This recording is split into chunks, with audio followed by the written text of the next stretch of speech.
Ever since the PlayStation 2 was announced, this game was one of my most anticipated titles, along with Tekken Tag Tournament. The reason being that the Bouncer is going to be made by Squaresoft and Dream Factory, which is kind of like a subsidiary company that has been making decent fighting games for Squaresoft and the PlayStation. Unfortunately, my first impression is bad, okay?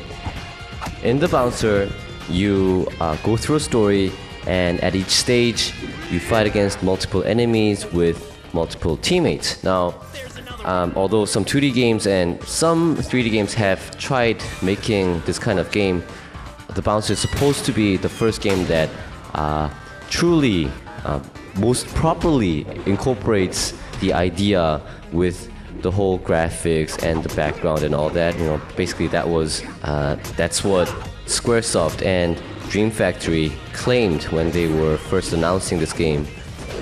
But I knew that it wasn't going to be so easy, but still I had some expectations, and I was hoping that this game would actually realize that whole vision of a new type of game. Am I blabbling again? Sorry.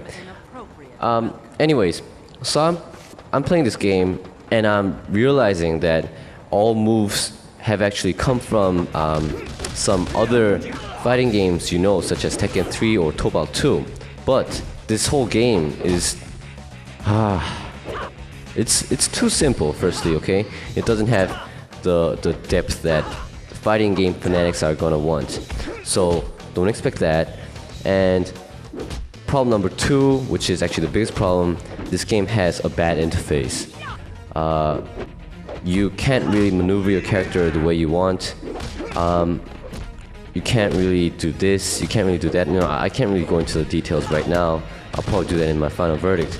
But as I'm playing this, I'm realizing that I don't have any freedom in my character's movement, as opposed to what this game was supposed to be. You know, total freedom.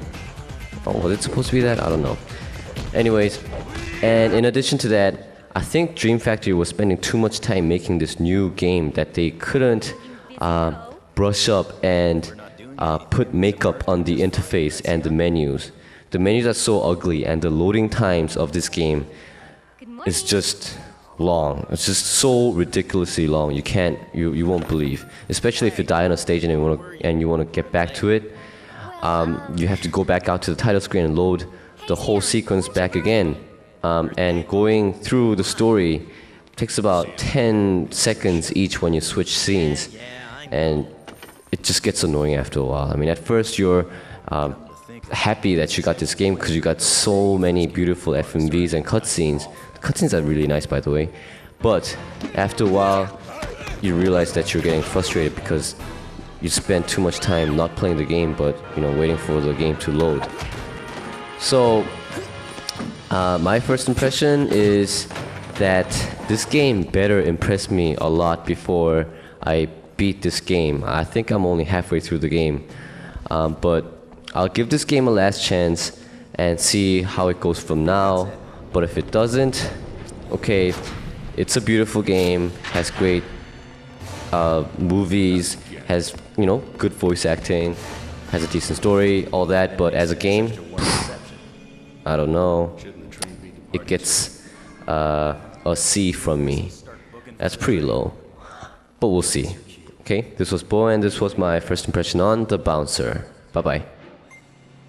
You're not getting paid enough to die. Now get out of my way!